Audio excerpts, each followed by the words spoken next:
G'day folks, it's Rob here. I just thought I'd show you how the aquaponics system is going, and yes, it actually is an aquaponics system at the moment because we have a few small fish in there. I'll give you a bit of a look at them and then explain the plans for what we'll be doing over the next couple of weeks with this system and a new little one that I'll be setting up very soon. So I've actually been down here filming. I've just finished doing a 5 common mistakes I've seen in backyard aquaponics system clip. So I've knocked that off today. Very lucky that the phone didn't overheat because it's still another warm one down here. But what I thought I'd do is show you the new additions to the system. I don't know how well they're going to turn out down here. I'll try and get the camera close enough. So I don't know if you can make them out down in there, but we actually have some fish that were in the little pond. And when the pond was taken out, I popped them into the sump tank here. They're Aussie native firetail gudgeons, and I've had to put in some furniture for them to hide under because I did find one was hiding under the pump over in that far corner there and ended up in the fish tank. So I've popped in a little net pot with some stones in it to keep it down and some other pump bases over there for them to hide under. And yeah, so far it looks like the rest of them have survived and they're doing okay down in there. Obviously not enough nutrients to run the system, but yeah, I just wanted to look after these little fellas because they've done such a great job for us in the past, and they'll probably end up in a just in a little fish tank after we pull this system down. So yeah, those little fish, nowhere near enough nutrients coming from them to feed the system, as you can see by this tomato leaf here. We do have some very nice looking fruit on there, but yeah, there is a fairly large deficiency. I just saw no point in adding more fish emulsion into the system to boost it up because hopefully most of these beds will be out in the next week or so. This is Lockernown spinach here. I've just basically shoved a little bit with some roots in it back in the beds here.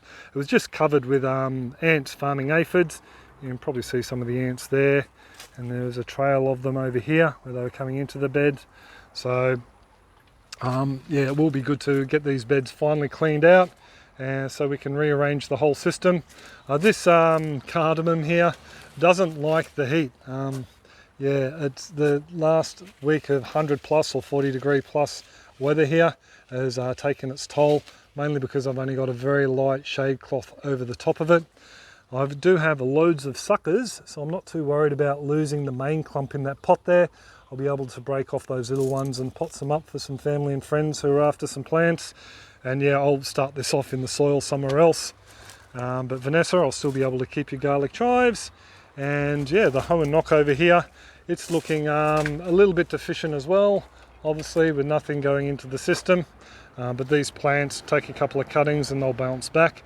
This is one plant I will pop back in the aquaponics, but not to begin with because there just won't be enough nutrients when we first start out. And I've also got some more Lockernown spinach over here I can take cuttings from.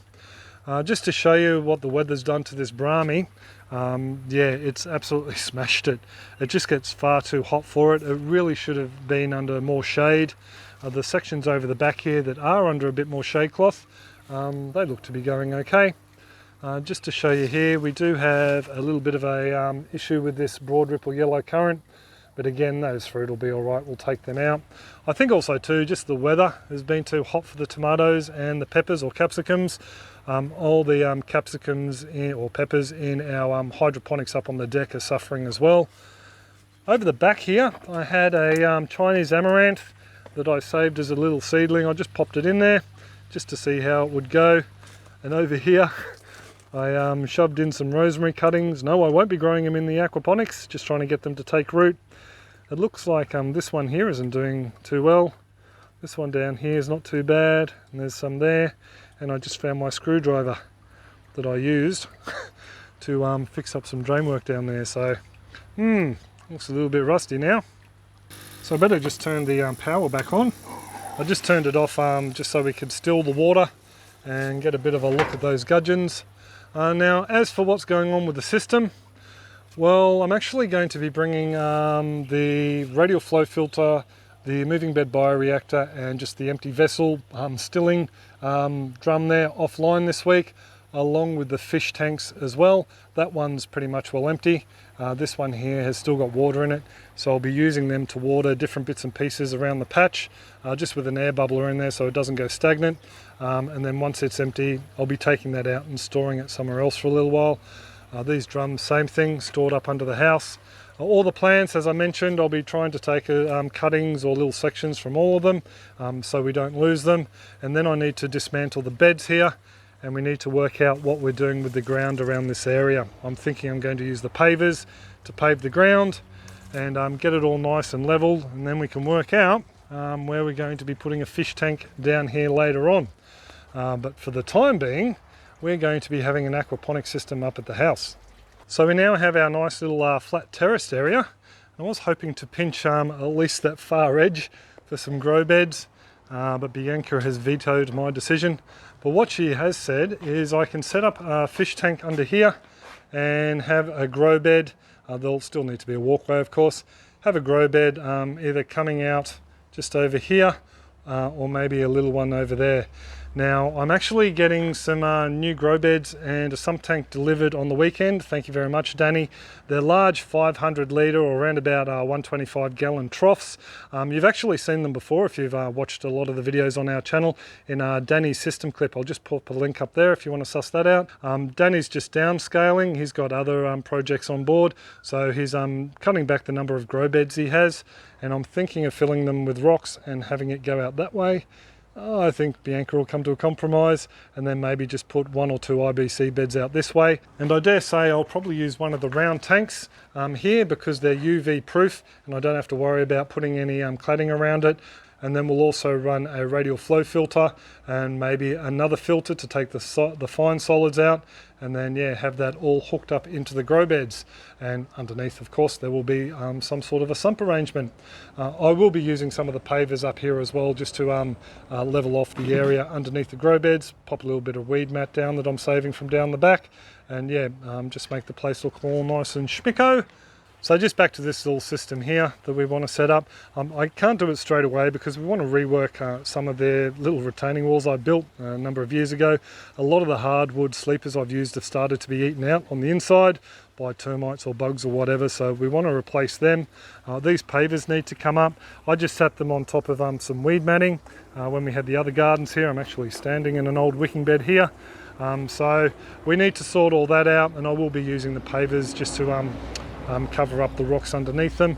It's just easier on the feet, plus hopefully we'll keep the weeds out from underneath.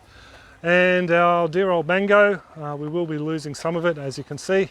She's got a nice lot of fruit on her so far this season, but we will be cutting back from these branches this way and leaving the branches going over the back, so we have a bit of an overstory for the plants that we want to put out down here, including some dwarf coffee and a dwarf avocado or two. More on those on other clips for you folks into the soil gardening. But yeah, that's the plan so far. And as for the rest of the yard, if you saw the last clip, haven't really done a lot because it's been a very hot week and I've been trying to catch up on my tax.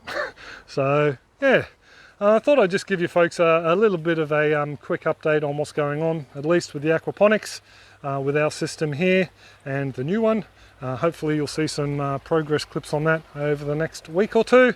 So once again, folks, thank you very much for coming along and checking out the clips when I post them to YouTube. I really do appreciate you folks who are sharing them around and leaving comments and thumbing up the clips and that sort of thing. Special thanks also to you marvellous folks on the Farm Your Own Yard page and the YouTube membership support page. Thank you very much for all your support, folks. Really do appreciate it. Now the frog's out of my throat. It'd be great if you could check out the super supporters down in the description below. Go over to their websites and their Facebook pages and suss out what they're all about. But yeah, I'm not too sure whether this will make it up first or the 5 mistakes clip, but keep an eye out for that if you're wanting another aquaponic clip sometime over the weekend. But I will leave it there. Hope you're all well and happy and your gardens and aquaponics are booming, and I'll catch you later. Cheers folks, have a top one.